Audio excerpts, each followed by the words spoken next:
Expert psychologist جو ماہرین ہوتے ہیں نفسیات کے، ان کے مطابق ایک مضبوط قوت ارادی، ول پاور اور سیلف کنٹرول یہ کامیاب اور خوش زندگی کے لیے بہت ضروری ہے۔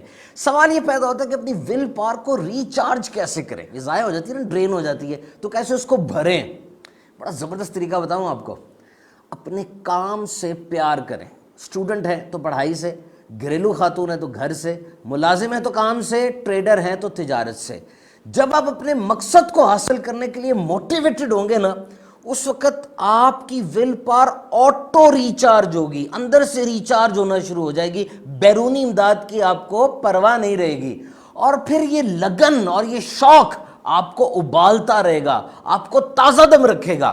اور نمبر 2، ریوارڈ۔ اپنے کام کا جب نتیجہ آپ کو نظر آئے گا نا، ریوارڈ ملے گا، تو پھر آپ دوبارہ آٹو ریچارج ہو جائیں گے۔ اپنے کام کو چھوٹے چھوٹے ٹکڑوں میں تقسیم کر لیں، چھوٹے چھوٹے گولز بنا لیں۔ اب دیکھیں، آپ کام کریں گے، نتیجہ آئے گا، نتیجہ ٹھیک آئے گا، پھر آپ کو کام کا جذبہ پیدا ہوگا، پھر آپ کام کریں گے، پھر نتیجہ، یہ ایک سائیکل بن جائے گی، اور اس سائیکل کے مطابق آپ آٹو ریچارج ہوتے رہیں گے۔ پریمیم ہیلتھ کی ایک ریسرچ کے مطابق جس طریقے سے مسلز، پٹھے، یہ ایکسرسائز کرنے سے بڑھتے ہیں نا، اسی طرح ول پاور بھی ایکسرسائز کرنے سے ریچارج ہوتی ہے۔ اپنے آپ کو ریفریش کریں، جس طرح اپنے کمپیوٹر کو اور اپنے موبائل کو کرتے ہیں۔ کوئی نیند پوری لیں، کوئی بریک لیں، فیملی کے ساتھ ٹائم گزاریں۔ آپ کو اس بات کا اندازہ تو ہوگا کہ جب نیند پوری ہو جاتی ہے نا، انسان اٹھ کے کہتا ہے اب میں پوری دنیا کو فتح کر لوں گا۔ بس جب ایسا جذبہ پیدا ہو نا، آپ کو لگے ول پاور پوری ہے، بھری ہوئی ہے، اس وقت فوراً اہم ترین کام کر لیں، موبائل نہ پکڑیں، اہم ترین کام کر لیں تاکہ بہترین انداز سے ہو سکے۔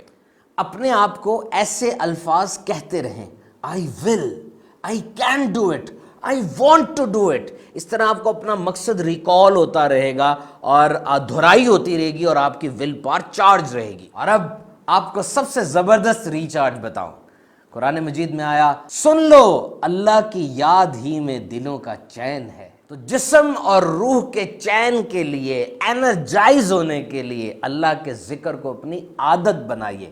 دیکھیے گا انشاءاللہ گریں گے نہیں، دنیا میں بھی سرخروئی ملے گی، اور آخرت میں بھی انشاءاللہ اللہ کے کرم سے کامیابی ملے گی۔